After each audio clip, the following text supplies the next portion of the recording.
మీకు after examination నీకు cervical disc problem C5, C6 disc problem ఉన్నట్టయితే డయాగ్నోస్ చేశాను. ఆల్రెడీ ముందు చూయించావు వేరే న్యూరాలజిస్ట్ దగ్గర. ఎంఆర్ఐ కూడా తీశారన్నావు కదా! తీసుకొచ్చావేమన్నా ఫిల్మ్స్? లేదు మ్యామ్. ఏమైంది? ఎప్పుడో పడేసాను. ఏంటి బాబన్న ఇంకోసారి అన్న ఎప్పుడో పడేసాను సార్. పడేసావా? ఎస్ అంత మ్యామ్. ఈజీగా చెప్తున్నావు. అంత కాస్ట్లీ ఎంఆర్ఐ ఎలా పడేసావు నువ్వు అసలు? అట్లీస్ట్ కంపేర్ చేసేదానికి ఉండేదని అనుకున్నాను. That's okay. అవును, నేను ఒకటి అడుగుతా అమ్మి, ఫొటోస్ దిగుతుంటావేమో కదా రోజు Yes, ma'am. మొబైల్‌లో?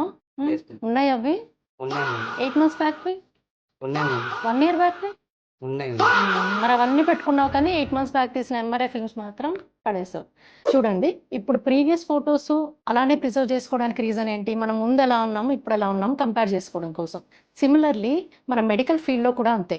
ప్రీవియస్‌గా పేషెంట్ రిపోర్ట్స్ ఎలా ఉన్నాయి, అది బ్లడ్ టెస్ట్ రిపోర్ట్స్ అవ్వచ్చు, డయాబెటీస్ రిలేటెడ్ అవ్వచ్చు, సమ్ స్కాన్స్, అల్ట్రాసౌండ్, ఎంఆర్ఐ ఏదైనా అవ్వచ్చు. అండ్ ప్రెజెంట్ వాటితో కంపేర్ చేయడం వల్ల ట్రీట్మెంట్ ప్రోటోకాల్స్ అనేటివి డిపెండ్ అవుతాయి. And at the same time both doctor and patient ఇద్దరు బెనిఫిట్ అవుతారు.